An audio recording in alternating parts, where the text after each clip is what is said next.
ఎక్కడ పోయినా కూడా ప్రజలు నరేంద్ర మోడీ గారికి మద్దతు ఇవ్వడం, నరేంద్ర మోడీ గారిని మూడోసారి ప్రధానమంత్రి చేయాలని చెప్పి ప్రజల్లో కూడా ఆలోచన రావడం, ప్రజలు ఈ బస్ యాత్రకు బ్రహ్మాండ స్వాగతం పలకడం, ఇవన్నీ చూస్తుంటే తెలంగాణ రాష్ట్రంలో ఎట్టి బస్సులో 17 సీట్లు భారతీయ జనతా పార్టీ గెలుచుకోబోతున్నది,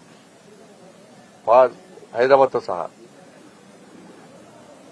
క్షేత్రస్థాయిలో ప్రజలు అలా నిర్ణయించుకున్నారు, భారతీయ జనతా పార్టీకి ఓటేయాలి, మోడీ గారిని ప్రధానమంత్రి చేయాలి, ఈ దేశాన్ని రక్షించుకోవాలి, ఈ దేశాన్ని అభివృద్ది చేసుకోవాలి, ఈ దేశంలో పేద ప్రజలకు సంక్షేమ పథకాలు అమలు జరగాలి,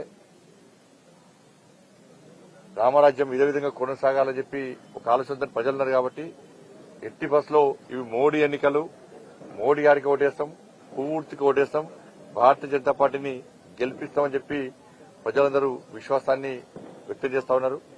అందుకే కేంద్ర ప్రభుత్వం, మన కేంద్ర నాయకత్వం 370 సీట్లకు పైగా గెలవాలని చెప్పి ఏదైతే ప్లాన్ ఉందో తప్పకుండా ఇట్లా సక్సెస్ కాబోతున్నది. ఒకవైపు బస్సు యాత్ర, దాంతోపాటు కరీంనగర్ పార్లమెంట్ నియోజకవర్గంలో ప్రజాహిత యాత్ర రెండో విడత కూడా ఇలా ప్రారంభిస్తున్నాం. మొదటి విడత రాజన్న సిరిసిల్ల జిల్లాకు సంబంధించి వేములవాడ, సిరిసిల్ల నియోజకవర్గాలు పూర్తి చేయడం జరిగింది. రెండో విడత ప్రజాహిత యాత్ర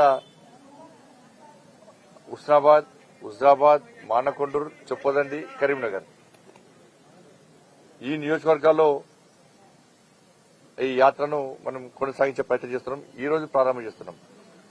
మధ్యలో జాతీయ నాయకుల సమావేశాలుంటే ఒక్కరోజు బ్రేక్ ఇచ్చి కూడా ఈ యాత్రను కంటిన్యూస్ గా మిగతా నియోజకవర్గాలు పూర్తి వరకు కూడా ఈ యాత్రను కొనసాగించే ప్రయత్నం చేస్తున్నాం. ఈ యాత్ర కూడా గతంలో ఏ విధంగా స్పందించడం అందరికీ తెలుసు. నరేంద్ర మోడీ గారిని మూడోసారి ప్రధానమంత్రిగా చేయాలని చెప్పి ఒక లక్ష్యంతో ఈ యాత్రను కొనసాగిస్తున్నాం. ప్రజలు కూడా బ్రహ్మాండంగా స్వాగతం పలుకుతున్నారు. పెద్ద ఎత్తున కార్యకర్తలు ప్రజలు తరలి వస్తున్నారు.